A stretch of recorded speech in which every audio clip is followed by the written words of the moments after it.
Suatu hari, ada 3 orang bijak dan pandai pergi berkeliling negeri mencari jawaban atas pertanyaan-pertanyaan mereka. Ketiga orang tersebut sangat terkenal pintar akan tetapi juga licik. Sampailah mereka di desa Abu Nawas tinggal. Orang-orang desa tersebut dibuat kewalahan menghadapi mereka. Akhirnya para penduduk bersepakat untuk menyerahkan permasalahan tersebut pada Abu Nawas untuk menghadapi kepintaran dan kelicikan ketiga orang tersebut. Kali ini kepandaian Abu Nawas diuji oleh 3 orang bijak. Mereka menentang Abu Nawas menjawab pertanyaan yang mereka ajukan dengan benar. Mereka sepakat menentukan hari untuk menggelar tantangan tersebut di sebuah lapangan dan ditonton oleh seluruh penduduk desa. Hari yang ditunggu-tunggu telah tiba. Penduduk desa berbondong-bondong menuju lapangan untuk menyaksikan kepandaian Abu Nawas menghadapi 3 orang bijak yang menantangnya. Acara sudah dimulai. Sebagai tamu, ketiga orang bijak itu diberi kehormatan untuk mengutarakan pendapatnya kepada Abu Nawas. Sebagai rasa hormat kami, maka kalian bertiga terlebih dahulu diberi kesempatan untuk mengutarakan pertanyaan kepada Abu Nawas, kata kepala desa. Mendapat kesempatan tersebut, ketiga orang itu merasa sangat senang. Orang bijak pertama bertanya kepada Abu Nawas, "Di mana sebenarnya pusat bumi ini, wahai Abu Nawas yang tolol?" Tanyanya dengan sombong melecehkan Abu Nawas. "Tepat di bawah telapak kaki saya, saudara yang budiman," jawab Abu Nawas merendah diri. Orang bijak kedua tidak terima dengan jawaban Abu Nawas. Ia langsung berkata dengan keras, "Bagaimana saudara bisa membuktikan hal itu?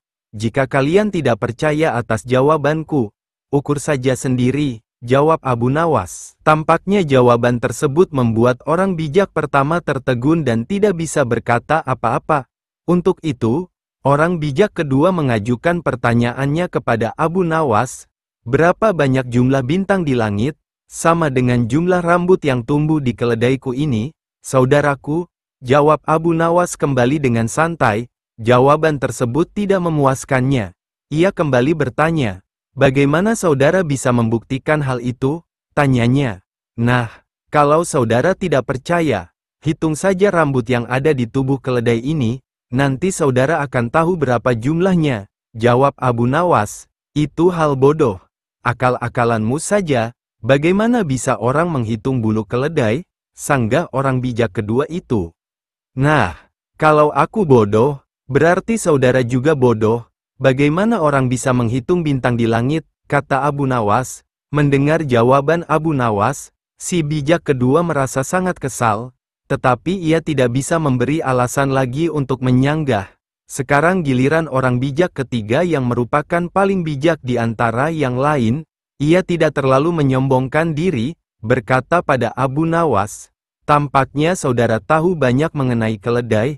Coba saudara katakan kepadaku, berapa jumlah bulu yang ada di ekor keledai itu?" Tanyanya pada Abu Nawas. "Jumlah bulu yang ada di ekor keledaiku ini sama dengan jumlah rambut yang ada di janggut saudara," jawab Abu Nawas dengan santai. "Bagaimana saudara bisa membuktikan hal itu?" tanya si bijak ketiga mulai tersinggung. "Oh, itu mudah sekali. Begini, saudara mencabut sehelai bulu dari ekor keledaiku, kemudian saya akan mencabut sehelai rambut dari janggut saudara. Nah, kalau sama, maka yang aku katakan adalah benar. Kalau tidak, berarti saya keliru," jawab Abu Nawas. Tentu saja orang bijak yang ketiga itu tak mau menerima cara menghitung tersebut dengan mengorbankan janggutnya. Dengan terpaksa, ketiga orang bijak yang sombong tersebut harus mengakui Abu Nawas sebagai orang yang paling bijak dari mereka. Dengan perasaan malu ketiga orang itu kemudian berlalu meninggalkan desa. Suatu ketika Abu Nawas menerima undangan untuk sebuah jamuan makan malam oleh Baginda. Dalam undangan tersebut, ia diminta untuk berpidato mengisi acara jamuan dengan tausiah agama. Abu Nawas datang ke istana lebih awal menghadiri undangan Baginda. Karena itu, Abu Nawas dipersilahkan duduk di bagian depan. Di depan, ia seakan-akan seperti menjadi tamu yang sangat istimewa. Beberapa saat kemudian, para undangan yang lain mulai berdatangan satu persatu langsung menempati kursi-kursi yang disediakan.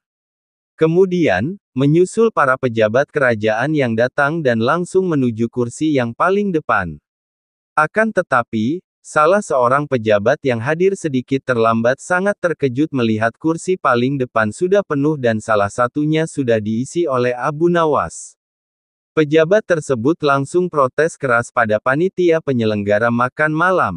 Kenapa saya yang lebih terhormat berada di belakang dan justru Abu Nawas yang hanya rakyat biasa berada di depan?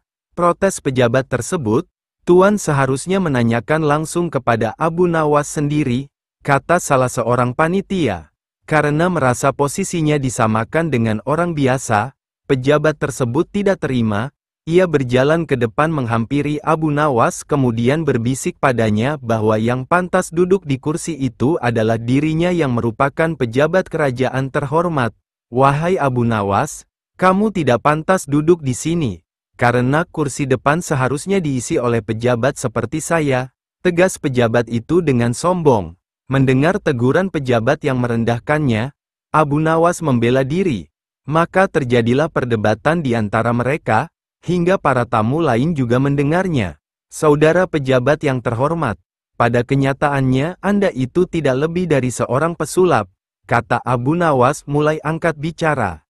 Wah, tidak bisa begitu, saya adalah pejabat kerajaan bukan pesulap. Engkau yang pesulap, cetus pejabat tersebut. Semua tamu yang hadir dibuat tegang dan tertuju pada mereka berdua, sekalipun saya adalah pesulap. Tapi ketika naik panggung, saya bisa bertindak sesuai janji. Saat saya berjanji mengubah sapu tangan menjadi kelinci, maka bim salah bim, sapu tangan itu benar-benar berubah menjadi kelinci. Kata Abu Nawas, apa maksudmu? Apa hubungannya denganku? Tanya pejabat. Anda seperti seorang pesulap yang gagal di atas panggung, berjanji mengubah bunga menjadi kelinci tapi Anda tidak berhasil mewujudkannya. Kata Abu Nawas yang membuat suasana semakin panas. Apa maksudmu? Tanya pejabat itu marah. Sebelum menjadi pejabat Anda berjanji akan merubah nasib rakyat kecil menjadi lebih baik. Tapi, setelah menjadi pejabat, keadaan rakyat kecil sama saja seperti sebelum Anda menjadi penjabat. Jelas Abu Nawas, wajah pejabat tersebut menjadi merah. Ia diam terdunduk dipermalukan Abu Nawas di depan para tamu yang hadir. Abu Nawas kembali bertanya padanya. Nah, kalau begitu, mana yang lebih pantas duduk di sini? Tanya Abu Nawas kembali. Pejabat tersebut tidak menjawab pertanyaan Abu Nawas. Dengan perasaan kesal dan malu pejabat itu langsung beranjak meninggalkan Abu Nawas dan duduk di belakang. Suatu hari, Abu Nawas bertemu seorang pengemis laki-laki. Pengemis itu meminta makanan karena sudah lama tidak makan. Namun, Abu Nawas tidak memberikannya tetapi ia mengajukan beberapa pertanyaan kepada pengemis itu. Kenapa engkau mengemis? Apa engkau tidak mempunyai pekerjaan? Tanya Abu Nawas. Maaf Tuan, saya sudah lama mencari pekerjaan. Tapi belum juga ada yang mau menerima saya bekerja, jawab pengemis itu. Jika ku beri pekerjaan apakah engkau mau bekerja meskipun pekerjaan itu berat? Tanya Abu Nawas. Mau Tuan. Yang penting halal, jawab si pengemis. Abu Nawas segera mengajak pengemis itu menemui seorang sahabat untuk diberi pekerjaan. Pengemis itu akhirnya mendapat pekerjaan. Ia diminta mencabuti rumput di kebun sahabat Abu Nawas. Pengemis itu merupakan seorang pekerja yang sangat rajin dan tangkas. Dalam waktu singkat saja, pekerjaannya pun selesai. Sahabat Abu Nawas sangat kagum dengan pekerjaan pengemis tersebut. Ia pun berpikir untuk memberikan pekerjaan yang lebih serius untuk pengemis tersebut. Ia memberi pekerjaan baru untuk pengemis tersebut. Pekerjaan memisahkan satu keranjang kurma menjadi 3 bagian. Akan tetapi ia lupa menjelaskan kepada pengemis tersebut apa yang harus dilakukan yaitu memisahkan kurma bagus, kurang bagus dan kurma yang busuk. Ia hanya memberikan satu keranjang besar penuh kurma dan 3 keranjang kecil yang kosong, lalu pergi meninggalkan pengemis tersebut. Keesokan harinya, Abu Nawas datang ke rumah sahabatnya untuk menanyakan kabar dari pengemis tersebut. Ia pun menjelaskan bahwa pengemis itu sangat rajin dan terampil mencabut rumput di kebun sehingga dirinya menyimpulkan bahwa pengemis itu adalah pekerja yang baik. Maka dari itu ia memberikan pekerjaan yang lebih serius kepadanya. Sekarang dia bekerja apa? Tanya Abu Nawas. Tadi malam saya suruh untuk memisahkan kurma-kurma menjadi 3 bagian. Mari kita ke sana untuk melihatnya, tentu sudah selesai pekerjaannya itu. Kata sahabat.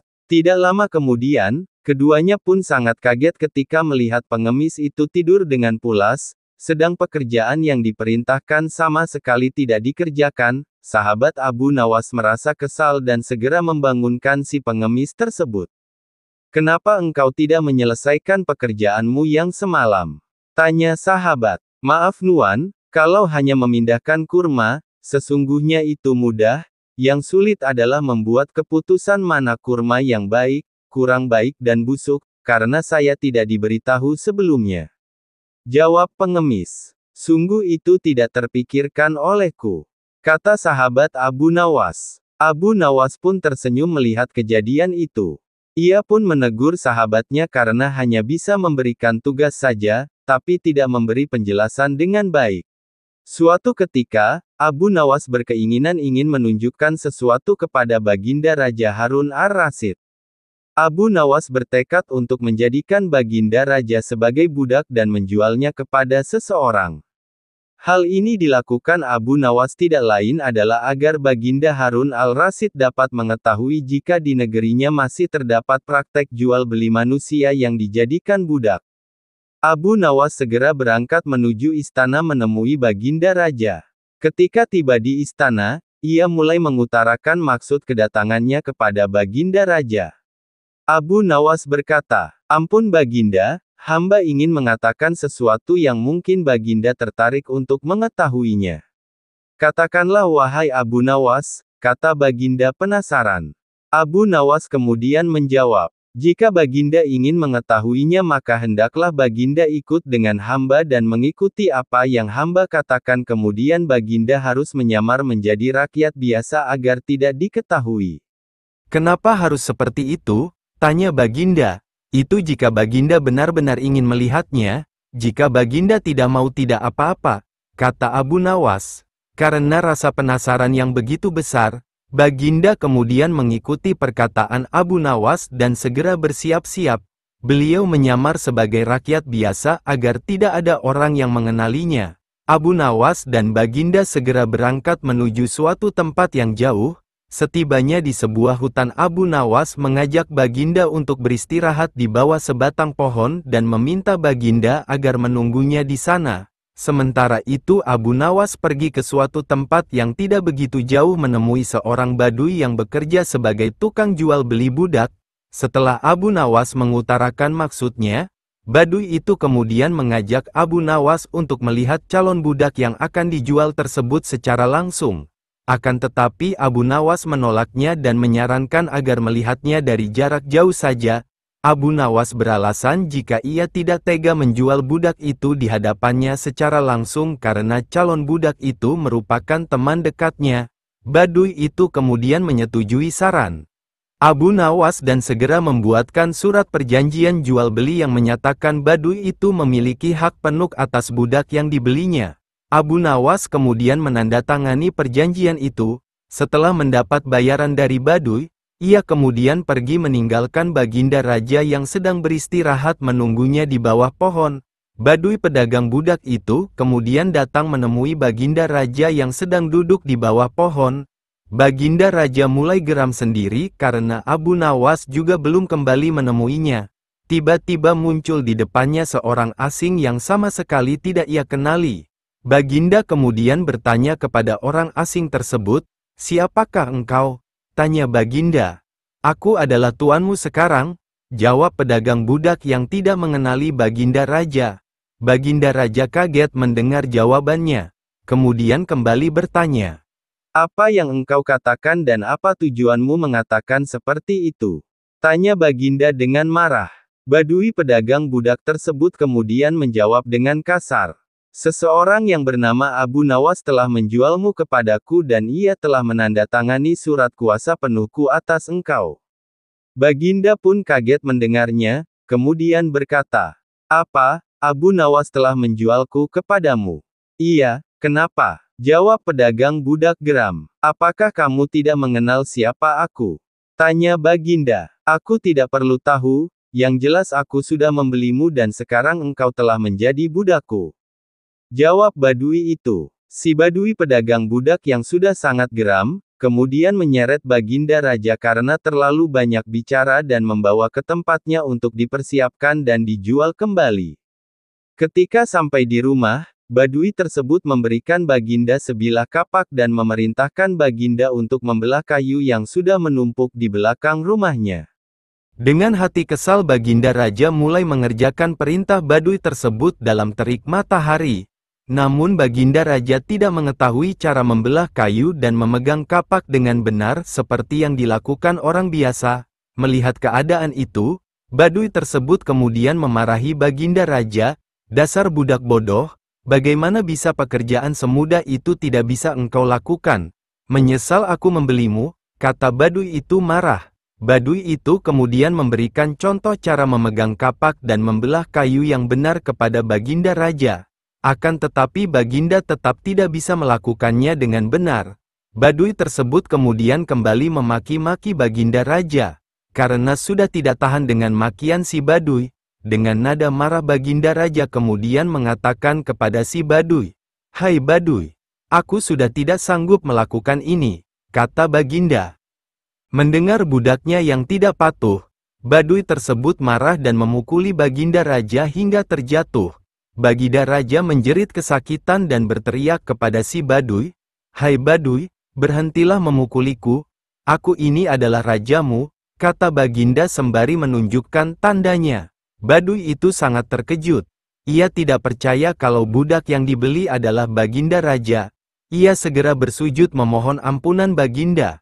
Karena ketidaktahuannya, Baginda Raja kemudian mengampuninya dan memerintahkan ia agar berhenti dari pekerjaannya jika tidak ia akan dihukum berat. Baginda Raja kemudian kembali ke istana. Ia sangat murka kepada Abu Nawas yang meskipun telah menunjukkan kepadanya akan perilaku sebagian rakyatnya di luar istana, akan tetapi cara yang dilakukan Abu Nawas dengan menjualnya sangat tidak pantas ia terima. Baginda berjanji akan menghukum berat Abu Nawas. Setelah menjual Baginda Raja pada seorang Badui, Abu Nawas menyadari jika dirinya terancam hukuman berat. Ia kemudian pergi sementara dari rumahnya untuk menghindari para tentara kerajaan akan menangkapnya. Sesuai perintah raja, prajurit kerajaan kemudian mendatangi rumah Abu Nawas. Akan tetapi mereka tidak menemukan Abu Nawas. Setelah memeriksa ke seluruh ruangan rumah, mereka yakin jika Abu Nawas tidak berada di rumahnya. Para prajurit kembali ke istana dan melaporkan kepada Baginda Raja. Ketika kondisi dirasa sudah cukup aman, Abu Nawas kemudian kembali ke rumahnya. Istrinya kemudian menemuinya dan berkata, "Wahai suamiku, tadi prajurit kerajaan datang kemari atas perintah Baginda untuk menangkapmu. Apa yang telah engkau perbuat?" tanya istri kepada Abu Nawas. Abu Nawas kemudian menjawab, "Ini masalah besar. Sebelumnya aku telah menjual Baginda Raja kepada seorang pedagang budak." "Apa? Engkau baru saja menjadikan Baginda Raja sebagai budak? Mengapa engkau lakukan itu?"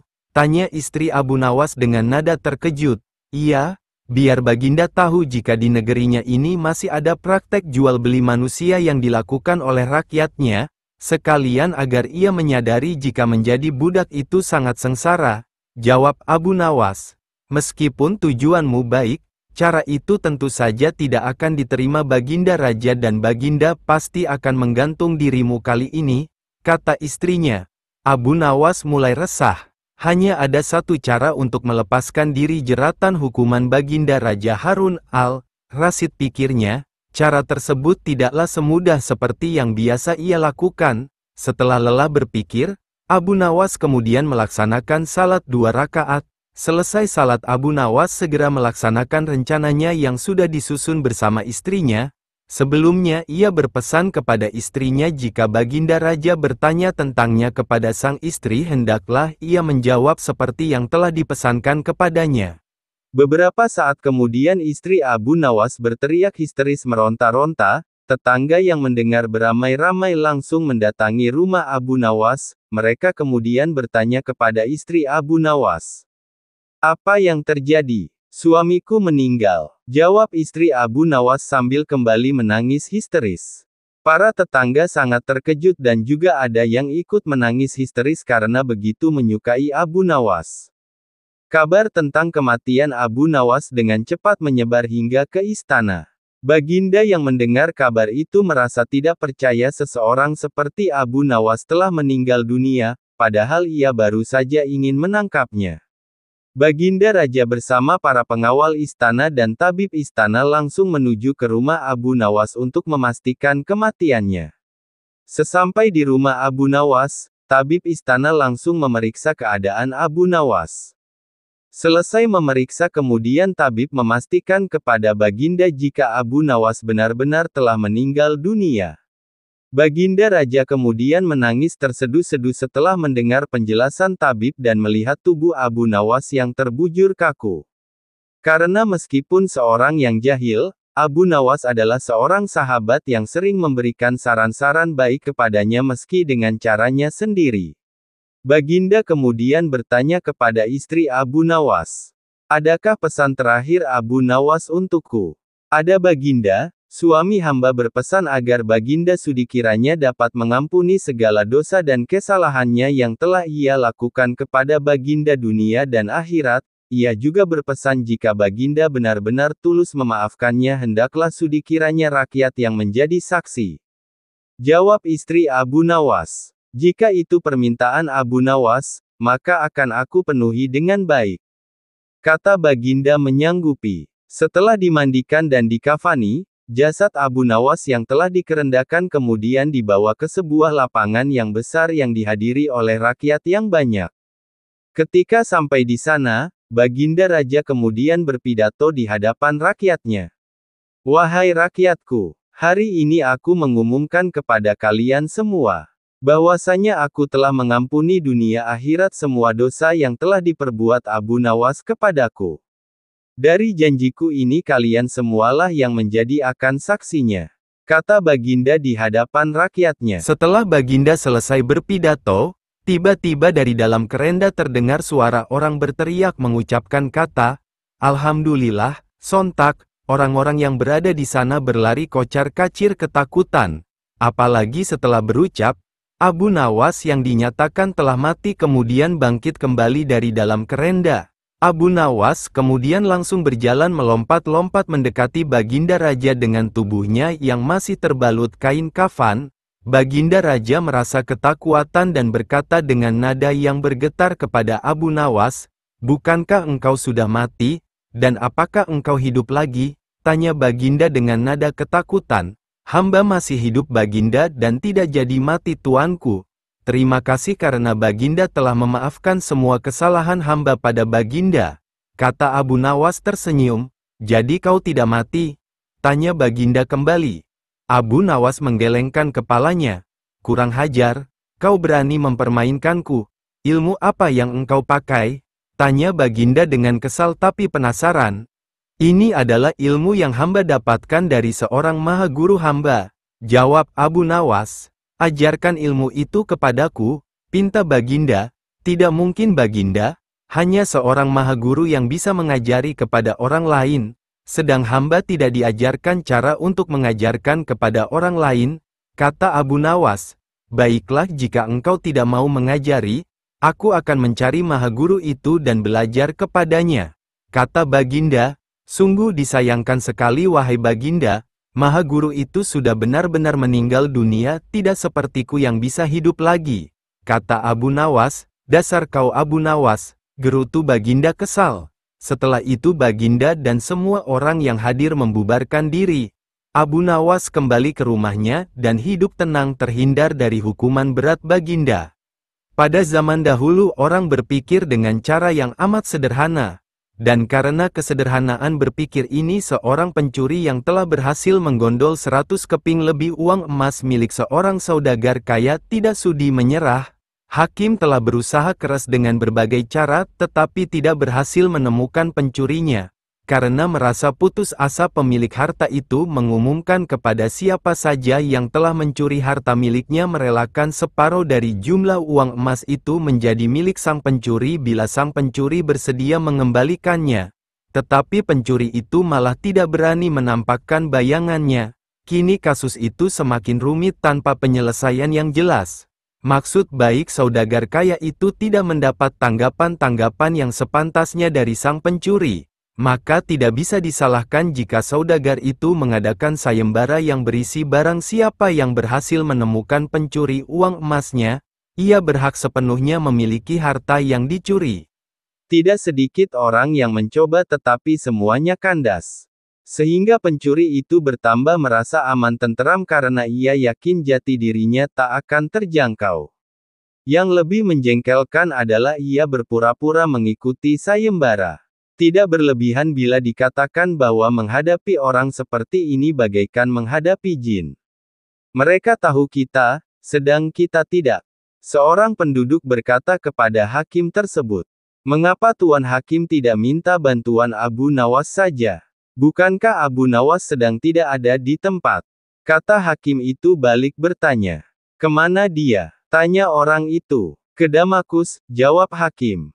"Untuk keperluan apa?" Orang itu ingin tahu. "Memenuhi undangan pangeran negeri itu," kata hakim.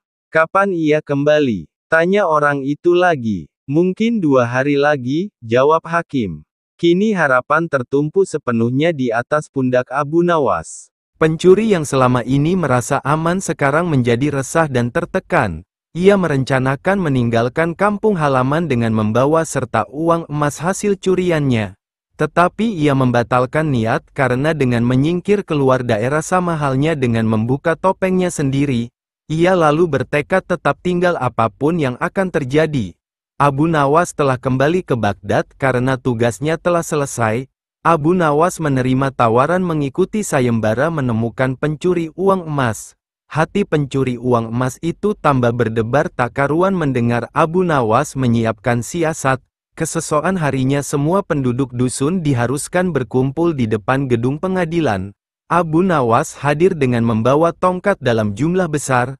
Tongkat-tongkat itu mempunyai ukuran yang sama panjang. Tanpa berkata-kata Abu Nawas membagi-bagikan tongkat-tongkat yang dibawa dari rumahnya. Setelah masing-masing mendapat 1 tongkat, Abu Nawas berpidato, "Tongkat-tongkat itu telah aku mantrai. Besok pagi kalian harus menyerahkan kembali tongkat yang telah aku bagikan. Jangan khawatir, tongkat yang dipegang oleh pencuri selama ini menyembunyikan diri akan bertambah panjang 1 jari telunjuk. Sekarang pulanglah kalian." Orang-orang yang merasa tidak mencuri tentu tidak mempunyai pikiran apa-apa. Tetapi sebaliknya, si pencuri uang emas itu merasa ketakutan. Ia tidak bisa memejamkan mata walaupun malam semakin larut. Ia terus berpikir keras. Kemudian ia memutuskan memotong tongkatnya sepanjang 1 jari telunjuk. Dengan begitu tongkatnya akan tetap kelihatan seperti ukuran semula. Pagi hari orang mulai berkumpul di depan gedung pengadilan. Pencuri itu merasa tenang karena ia yakin tongkatnya tidak akan bisa diketahui karena ia telah memotongnya sepanjang 1 jari telunjuk. Bukankah tongkat si pencuri akan bertambah panjang 1 jari telunjuk? Ia memuji kecerdikan diri sendiri karena ia ternyata akan bisa mengelabui Abu Nawas. Antrian panjang mulai terbentuk. Abu Nawas memeriksa tongkat yang dibagikan kemarin. Pada giliran si pencuri tiba, Abu Nawas segera mengetahui karena tongkat yang dibawanya bertambah pendek 1 jari telunjuk. Abu Nawas tahu pencuri itu pasti melakukan pemotongan pada tongkatnya karena ia takut tongkatnya bertambah panjang. Pencuri itu diadili dan dihukum sesuai dengan kesalahannya. 100 keping lebih uang emas kini berpindah ke tangan Abu Nawas. Tetapi Abu Nawas tetap bijaksana. Sebagian dari hadiah itu diserahkan kembali kepada keluarga si pencuri, sebagian lagi untuk orang-orang miskin dan sisanya untuk keluarga Abu Nawas sendiri. Suatu ketika keluarga Abu Nawas sedang dilanda himpitan ekonomi. Sudah lama Abu Nawas tidak mendapat pemasukan yang cukup untuk biaya hidup keluarganya. Abu Nawas memiliki seekor keledai kesayangan yang menjadi tunggangannya sehari-hari. Dengan persetujuan sang istri, akhirnya Abu Nawas berniat menjual keledainya itu untuk biaya keluarganya. Pada esok harinya, Abu Nawas segera bergegas membawa keledainya ke pasar untuk dijual. Rencana Abu Nawas diketahui oleh sekelompok komplotan pencuri yang berjumlah 4 orang yang ingin memanfaatkan situasi untuk menipu Abu Nawas. Besoknya Abu Nawas segera bergegas menuju pasar untuk menjual keledainya. Ketika Abu Nawas sedang beristirahat di bawah sebatang pohon dalam perjalanan menuju pasar, tiba-tiba salah seorang anggota pencuri itu menghampiri Abu Nawas seraya berkata, "Kemana engkau akan membawa kambingmu itu wahai Abu Nawas?" tanya pencuri itu kepada Abu Nawas. Abu Nawas merasa terkejut dan menjadi bingung dengan pertanyaan orang itu yang telah menyebut kambing pada keledainya. "Aku berencana menjualnya." "Tapi ini bukan kambing," jawab Abu Nawas. "Terus apa juga?" tanya orang itu kembali. "Ini adalah keledai," jawab Abu Nawas. "Benarkah? Apa engkau tidak salah lihat? Coba saja engkau tanya pada orang-orang," kata orang itu kepada Abu Nawas sambil terus berlalu meninggalkannya, tidak mau ambil pusing. Abu Nawas kemudian kembali melanjutkan perjalanannya. Kembali tiba-tiba pencuri kedua menghampirinya dan bertanya, "Mengapa engkau menunggangi kambing wahai Abu Nawas?" Abu Nawas kembali keheranan dan bingung. Ia kemudian menjawab, "Ini keledai bukan kambing," jawab Abu Nawas. "Aku tidak rabun. Kenapa aku harus mengatakan kambing jika itu keledai?" kata orang itu. "Aku pun tidak akan menungganginya jika hewan ini adalah kambing," jawab Abu Nawas kesal. "Oh ya, jika begitu tanyakan saja pada orang-orang yang engkau temui jika engkau tidak percaya," kata orang itu sambil kemudian berlalu. Abu Nawas sama sekali tidak terpengaruh oleh ucapan dua orang yang, Abu Nawas terus berjalan menuju pasar untuk menjual keledainya. Ketika masih dalam perjalanan, ia kembali dihampiri oleh seseorang yang merupakan anggota komplotan pencuri yang ketiga. Ia berkata kepada Abu Nawas, "Hai Abu Nawas, engkau hendak kemana dan mengapa engkau menunggangi seekor kambing?" tanya pencuri ketiga itu. Abu Nawas terperanjat dan merasa sangat bingung. Kali ini hatinya benar-benar mulai ragu karena sudah 3 orang yang ia temui mengatakan kalau yang ia bawa dan tunggangi itu adalah seekor kambing. "Ini adalah kambing," jawab Abu Nawas dengan wajah yang mulai ragu. "Anak kecil pun tahu jika yang engkau tunggangi itu adalah seekor kambing. Apakah matamu mulai rabun wahai Abu Nawas dan apakah telingamu mulai tuli? Tidakkah engkau mendengar ia sedang mengembek?" kata orang itu berusaha meyakinkan Abu Nawas seraya beranjak meninggalkannya. Mendengar perkataan orang tersebut, Abu Nawas mulai bertambah ragu. Ditambah pikirannya yang memang sedang tidak karuan karena ia sangat membutuhkan uang untuk biaya keluarganya. Dengan tubuh lesu ia akhirnya memutuskan untuk beristirahat di bawah sebatang pohon yang rimbun. Abu Nawas terus merenung, apa yang telah terjadi kepadanya dan mengapa ia tidak menyadari jika ia membawa dan menunggangi seekor kambing. Tiba-tiba lamunannya menjadi buyar, karena ada seseorang yang menghampiri dan duduk di dekatnya. Orang itu adalah pencuri yang keempat. Ia berkata kepada Abu Nawas, "Kambingmu sangat bagus. Apakah engkau akan menjualnya?" tanya orang itu membuka percakapan. "Engkau tidak salah menyebut hewan ini kambing?" tanya Abu Nawas mencoba mencari kebenaran. "Tentu saja aku benar.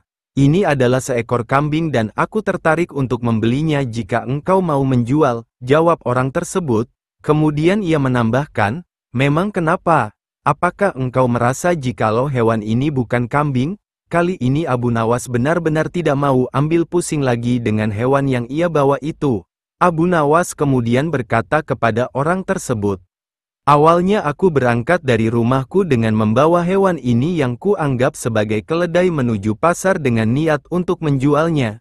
Dalam perjalanan aku sudah bertemu 4 orang termasuk engkau dan mengatakan jika hewan yang kubawa adalah seekor kambing. Aku tidak tahu apa yang terjadi padaku dan siapa yang benar dan salah. Aku pun tidak tahu. Aku memang berniat menjual hewan ini. Apa engkau serius ingin membelinya?" kata Abu Nawas. "Tentu saja aku serius ingin membelinya," jawab orang itu. "Berapa kau hargai?" tanya Abu Nawas. "Jika engkau mau, aku akan membayar seharga 3 dirham, jawab orang itu. "Baiklah aku setuju," jawab Abu Nawas. Setelah menjual keledai yang disangka kambing tersebut, Abu Nawas kembali ke rumah menemui istrinya dan menceritakan apa yang terjadi. Sontak istrinya menjadi sangat marah pada Abu Nawas. Bagaimana bisa wahai suamiku engkau menjual seekor keledai seharga 3 dirham hanya karena orang-orang yang engkau temui di jalan mengatakan itu kambing? Apakah engkau tidak menyadari mungkin mereka adalah kelompok pencuri? Mengapa engkau tidak bisa menunggu dan menjualnya ke pasar? Tanya istrinya dengan marah. Abu Nawas hanya duduk terdiam tidak bisa berkata apa-apa karena ia memang benar-benar telah ditipu mentah-mentah. Bagaimana bisa ia yang biasanya memiliki banyak akal dapat dibodohi oleh sekelompok pencuri? Ia merasa kesal karena istrinya terus memarahinya, akan tetapi ia sadar akan kesalahan yang ia lakukan dan memaklumi istrinya yang kecewa padanya karena memang mereka sedang terhimpit ekonominya.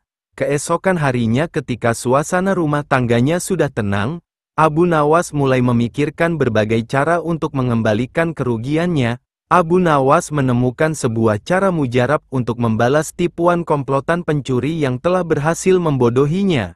Ia kemudian berangkat menuju hutan mencari sebatang pohon yang akan dijadikan sebagai tongkat penghasil uang. Setelah menemukan sebatang pohon untuk dijadikan tongkat, ia kemudian kembali ke kota. Sesampai di kota ia singgah di sebuah warung. Abu Nawas kemudian mengacungkan tongkatnya kepada pemilik warung. Pemilik warung itu langsung menghidangkan makanan dan minuman yang diinginkan Abu Nawas. Ia juga mengunjungi ke toko yang lain. Hal serupa juga terjadi. Ia hanya mengacungkan tongkatnya dan kemudian pemilik toko langsung memberikan barang yang diinginkan Abu Nawas tanpa harus membayar.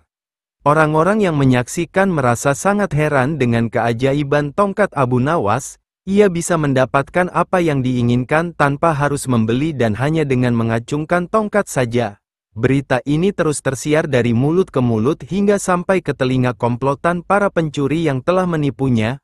Komplotan pencuri itu akhirnya sepakat untuk kembali membodohi Abu Nawas dan mendapatkan tongkat ajaibnya. Para pencuri itu berpikir, jika mereka mendapatkan tongkat ajaib itu pasti mereka akan cepat kaya. Akhirnya mereka menemui Abu Nawas yang kala itu sedang duduk di warung yang sering ia singgahi. Abu Nawas yang sebenarnya sangat marah pada mereka, berpura-pura tersenyum menyambut mereka seakan merasa sebelumnya ia tidak pernah ditipu mereka. Salah seorang dari komplotan itu bertanya kepada Abu Nawas, "Tongkatmu bagus, apakah engkau akan menjualnya?" Tanya orang itu kepada Abu Nawas. Dalam hati Abu Nawas merasa sangat gembira karena mereka akhirnya masuk perangkap. "Tidak, aku tidak akan menjualnya," jawab Abu Nawas cuek. "Kami akan membeli dengan harga yang sangat tinggi," kata salah seorang dari mereka. "Oh ya? Berapa sanggup kalian akan membayarnya?" tanya Abu Nawas berpura-pura tertarik. "Kami akan membayar seharga 300 keping dinar emas," kata orang itu serius. "Dengan uang sebanyak itu engkau akan hidup enak beberapa bulan tanpa harus bekerja," tambah salah satu pencuri tersebut. "Tapi tongkat ini adalah tongkat wasiat satu-satunya yang aku miliki," kata Abu Nawas berpura-pura menolak tawaran mereka. Para komplotan pencuri itu terus berupaya meluluhkan Abu Nawas agar bersedia menjual tongkatnya. Dengan berpura-pura berat hati, akhirnya Abu Nawas berkata, "Baiklah akan kujual tongkat ini pada kalian. Tapi kalian harus menjaganya dengan baik. Jika tidak kalian akan merasakan akibatnya," kata Abu Nawas sedikit meyakinkan. Tanpa panjang cerita lagi, komplotan pencuri tersebut segera membeli tongkat ajaib Abu Nawas. Setelah menerima 100 keping dinar emas, Abu Nawas kemudian meninggalkan para pencuri itu dan kembali ke rumah menjumpai istrinya. Ketika para komplotan pencuri itu hendak meninggalkan warung, mereka mencoba menggunakan keajaiban tongkat itu kepada pemilik warung dan berharap agar minuman dan makanan yang mereka makan tidak diminta bayaran. Salah seorang pencuri yang memegang tongkat mengacungkan tongkatnya kepada pemilik warung. Sudah barang tentu pemilik warung itu marah dan berkata, "Apa maksudmu mengacungkan tongkat kepadaku?" tanya pemilik warung itu dengan nada marah. "Bukankah Abu Nawas mengacungkan tongkat ini kepadamu dan engkau memberikan apa yang diinginkan dan tidak meminta bayaran?" Tanya mereka yang mulai kebingungan. Benar sekali, tapi harus kalian ketahui. Jika Abu Nawas telah menitipkan sejumlah uang kepadaku sebelumnya dan ia juga berpesan jika aku harus memberikan makanan yang ia inginkan setiap ia mengacungkan tongkat kepadaku. Jawab pemilik warung itu. Ternyata kita telah tertipu dan rugi besar. Kata salah seorang pencuri itu dengan sangat kesal. Para komplotan pencuri itu akhirnya sadar jika mereka sudah tertipu mentah-mentah. Mau tidak mau mereka pun terpaksa menerima kenyataan, karena telah berani memperdayai Abu Nawas sebelumnya. Suatu hari Abu Nawas pergi ke sebuah warung untuk minum teh bersama beberapa temannya. Ketika sedang asyik bersenda gurau tiba-tiba seorang teman berkata kepadanya, "Wahai Abu Nawas, kali ini kami punya sebuah tantangan untukmu. Tapi kami rasa engkau tidak akan sanggup melakukannya," kata salah satu teman kepada Abu Nawas. "Jelaskan seperti apa tantangan kalian?" tanya Abu Nawas. "Kami menantangmu untuk memantati sang baginda raja. Tapi kami rasa engkau tidak akan sanggup melakukannya. Karena sudah jelas engkau pasti tidak akan berani melakukannya. Sebab baginda pasti akan langsung memancungmu atas penghinaan yang engkau lakukan." Kata temannya lagi kepada Abu Nawas. "Aku berani melakukannya. Sebab hanya Allah Subhanahu wa Ta'ala sebenarnya yang patut aku takuti. Sekarang apa imbalannya jika aku sanggup melakukannya?" tanya Abu Nawas kepada temannya. "Kami akan memberimu 100 keping emas. Selain itu baginda harus tertawa ketika melihatmu menunjukkan pantat padanya," kata teman kepada Abu Nawas. Abu Nawas menerima tantangan mereka dan kembali ke rumah. Teman-teman Abu Nawas meyakini bahwa kali ini Abu Nawas pasti tidak akan lolos dari hukuman baginda. Apalagi harus membuat tertawa setelah dipantati, pasti itu sangat mustahil. Di rumah, Abu Nawas sedang berpikir bagaimana caranya memantati baginda raja akan tetapi baginda akan tertawa ketika melihatnya. Akhirnya Abu Nawas mendapat akal agar nanti rencananya dapat berjalan mulus. Beberapa hari berikutnya Abu Nawas diundang ke istana oleh baginda raja untuk menghadiri sebuah acara jamuan kerajaan. Semua pembesar dan orang-orang terdekat istana diundang. Baginda juga mengundang raja-raja dari negeri sahabat. Oleh sebab itu beliau membuat sebuah pesta yang sangat megah. Hari pelaksanaan acara jamuan telah tiba. Abu Nawas tidak segera berangkat menuju istana untuk menghadiri acara jamuan tersebut. Ia sengaja datang sedikit terlambat, sedang teman-temannya mengawasinya dari kejauhan. Karena datang terlambat, setibanya di istana ia mendapat tempat duduk paling belakang sehingga baginda raja mengira ia tidak hadir di pesta tersebut. Para ahli pidato mulai menyampaikan ceramahnya satu persatu, membuat para tamu undangan terkesan. Tibalah giliran baginda raja menyampaikan pidatonya sekaligus sebagai sambutan kepada para tamu undangan. Ketika baginda sedang menyampaikan pidato, baginda raja melihat Abu Nawas sedang duduk di atas tanah di tempat paling belakang dari tamu-tamu lain. Selesai berpidato beliau lalu memanggil Abu Nawas untuk duduk di depan. Baginda berkata, "Wahai Abu Nawas, kenapa engkau duduk di belakang? Dan kenapa engkau duduk di atas tanah? Majulah ke sini dan duduk di atas karpet bersama kami." "Ampun baginda, hamba memang sudah duduk di atas karpet," kata Abu Nawas kepada baginda. "Karpet yang mana wahai Abu Nawas?" tanya baginda. "Karpet yang hamba bawa sendiri baginda," jawab Abu Nawas. Baginda keheranan dan kembali bertanya, "Dari tadi aku tidak melihat karpet di tempat dudukmu?" tanya baginda kembali. "Apakah baginda benar-benar ingin melihatnya?" tanya Abu Nawas sambil beringsut ke depan menghampiri baginda.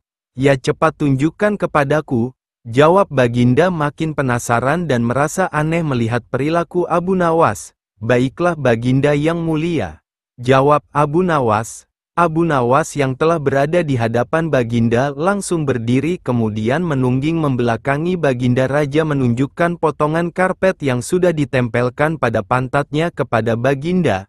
Spontan baginda raja langsung tertawa terbahak-bahak kemudian diikuti dengan tawa para tamu yang hadir karena menyaksikan tingkah lucu Abu Nawas yang menempelkan karpet di pantatnya.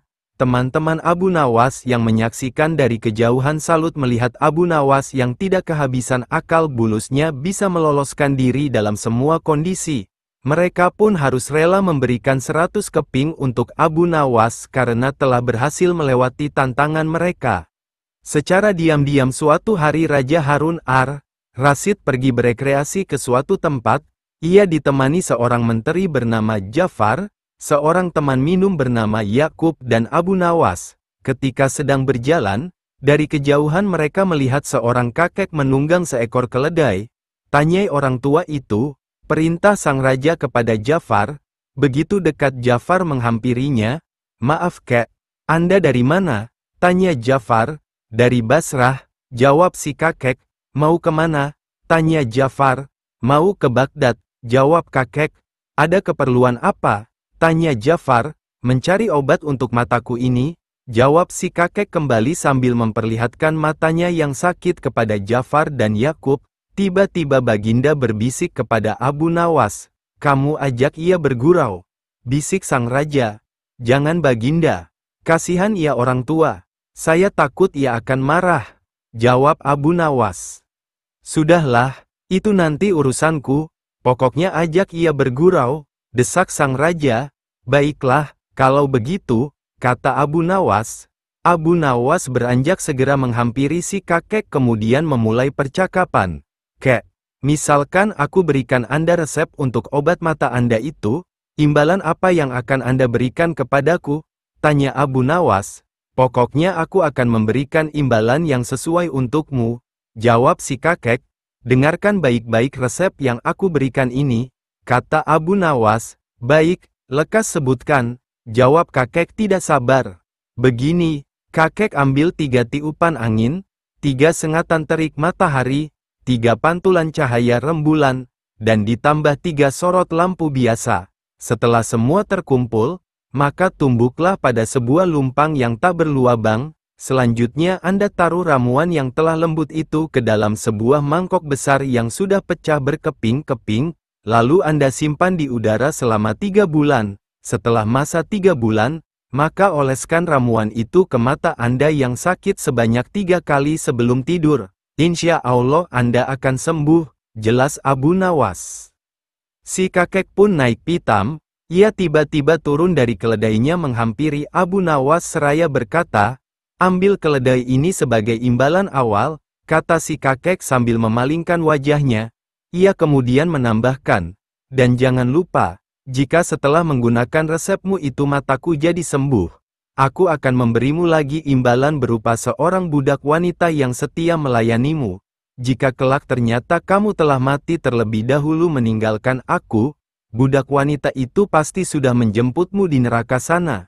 Ia akan setia meludahi matamu dan memukuli wajahmu sambil berteriak mengolok-olokmu." Mendengar jawaban si kakek yang cukup telak itu, sang Raja Harun ar-Rasyid seketika tertawa terpingkal-pingkal. "Beri orang tua itu hadiah," kata sang raja sambil menahan tawanya. "Terima kasih, Baginda," jawab si kakek dengan senang hati. Kemudian ia pamit pergi. Sang raja melihat Abu Nawas terbengong-bengong di tempatnya. Karena merasa kasihan sehabis balik dikerjai si kakek gara-gara ulahnya, ia menyuruh Jafar untuk memberinya hadiah juga.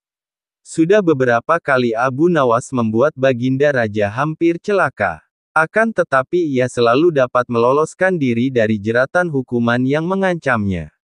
Karena sudah tidak ada cara lain yang tepat untuk menghukum Abu Nawas, Baginda pun menggunakan kekuasaan absolutnya untuk memenjarakan Abu Nawas meski tanpa alasan-alasan yang jelas. Suatu hari cuaca sangat cerah, Abu Nawas dan istrinya pergi berkebun di ladang milik mereka yang tidak jauh dari rumah. Sambil menyeka keringat yang mulai membasahi kening dan sekujur tubuhnya, Abu Nawas berkata pada istrinya, "Wahai istriku, kita sudah mencangkul dari pagi hingga siang hari begini, tapi baru sepertiga bagian saja yang bisa kita cangkul." Istrinya hanya tersenyum sambil menjawab, "Iya suamiku, kita harus lebih bekerja keras agar 2 hari lagi kita dapat menanam bibit kentang kita." Abu Nawas dan istrinya tidak tahu kalau pengawal kerajaan sedang mencarinya. Terdengar suara teriakan para pengawal yang berteriak-teriak memanggilnya semakin dekat dengan kebunnya. Alangkah terkejutnya ia ketika ia mendekat, tiba-tiba ia langsung ditangkap oleh para pengawal layaknya seorang penjahat. "Hai, apa-apaan ini, lepaskan aku, apa salahku?" kata Abu Nawas sambil berontak berusaha melawan. Para pengawal tidak memperdulikan dan segera mengikat tangan Abu Nawas. Sedangkan istri Abu Nawas hanya bisa menangis melihat suaminya dibawa oleh para pengawal itu tanpa mengetahui penyebabnya. Akhirnya Abu Nawas ditangkap dan dibawa ke penjara kerajaan. Setelah menempuh perjalanan panjang, sampailah mereka ke penjara kerajaan.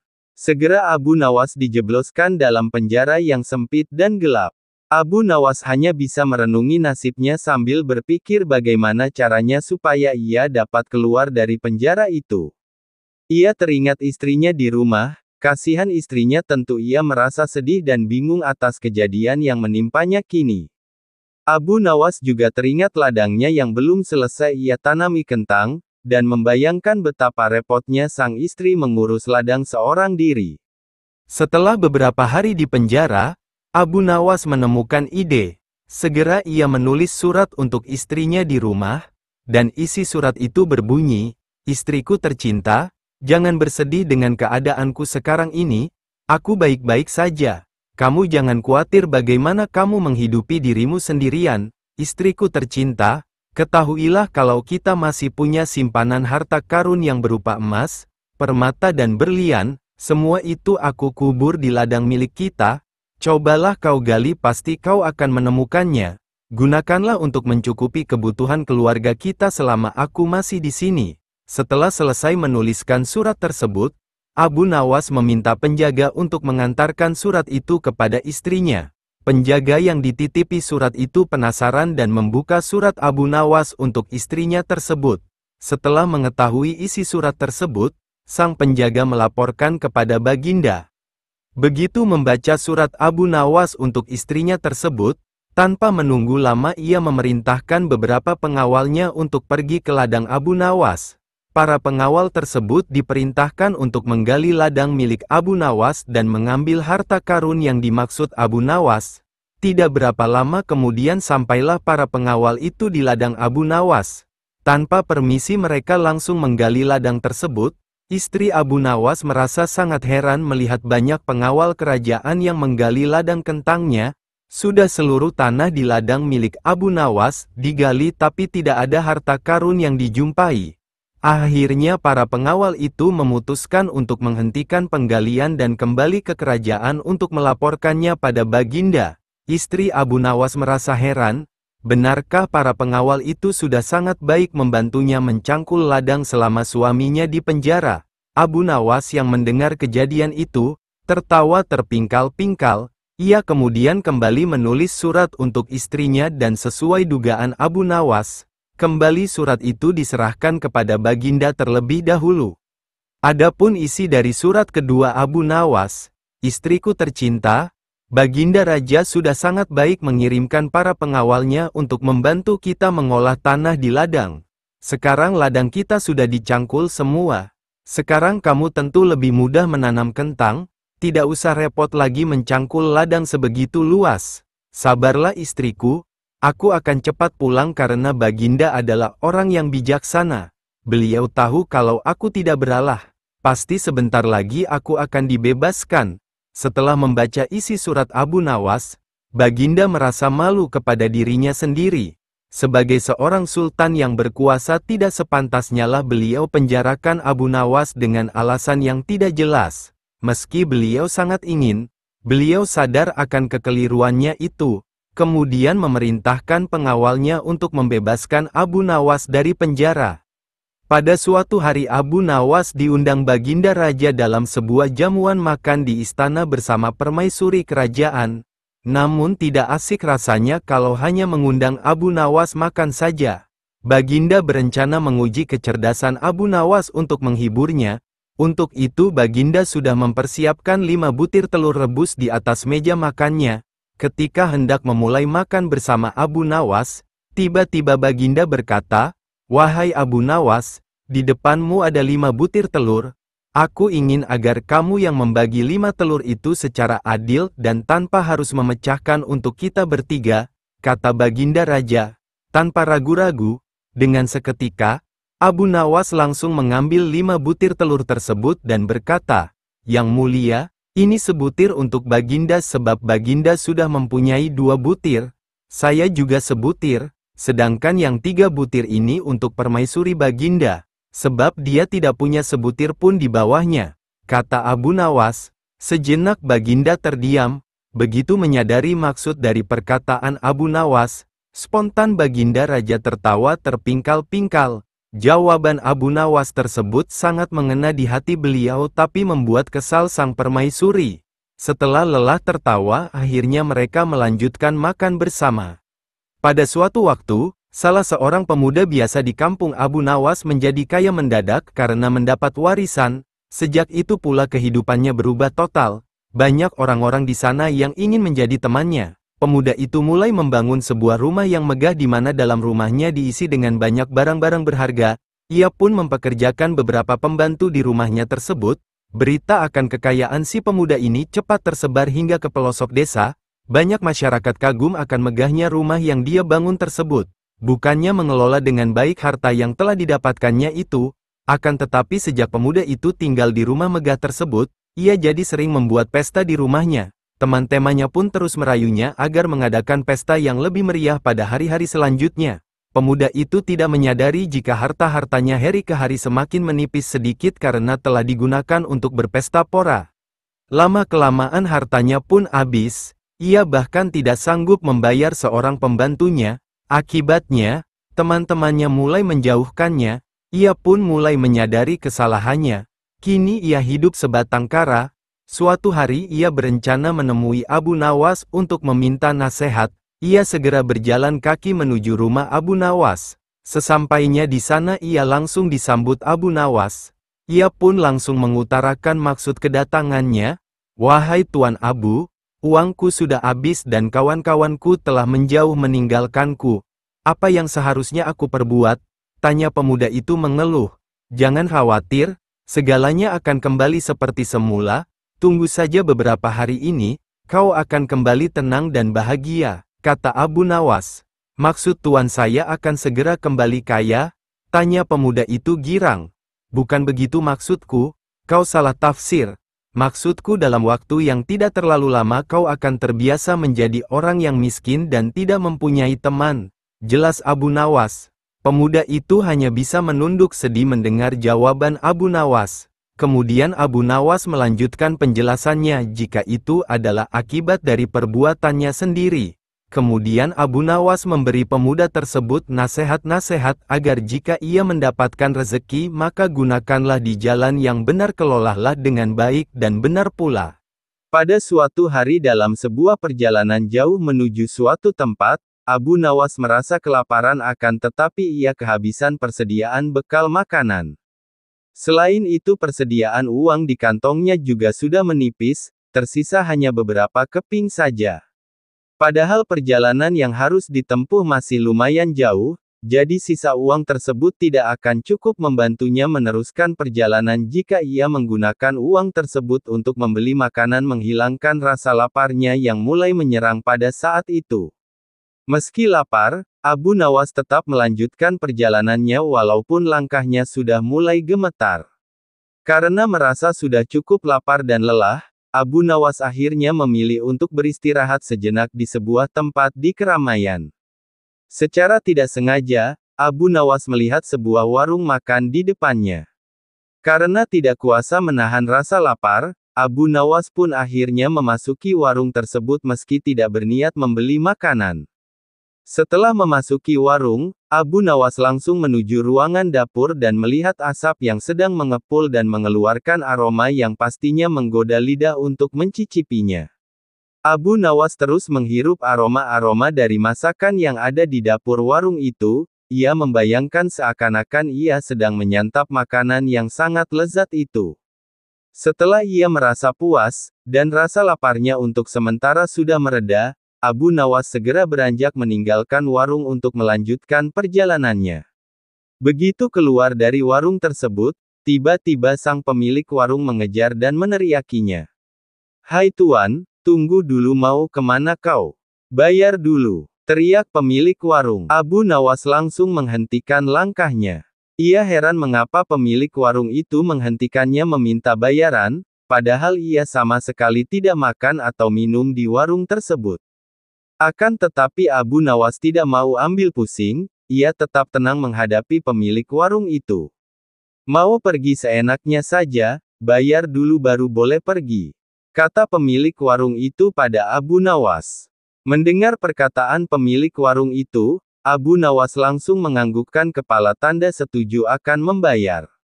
Abu Nawas langsung merogoh kantongnya, sesaat kemudian ia langsung mengaduk-aduk isi kantungnya yang berisi beberapa keping uang hingga terdengar bunyi, kring, kring, kring, dari kantongnya.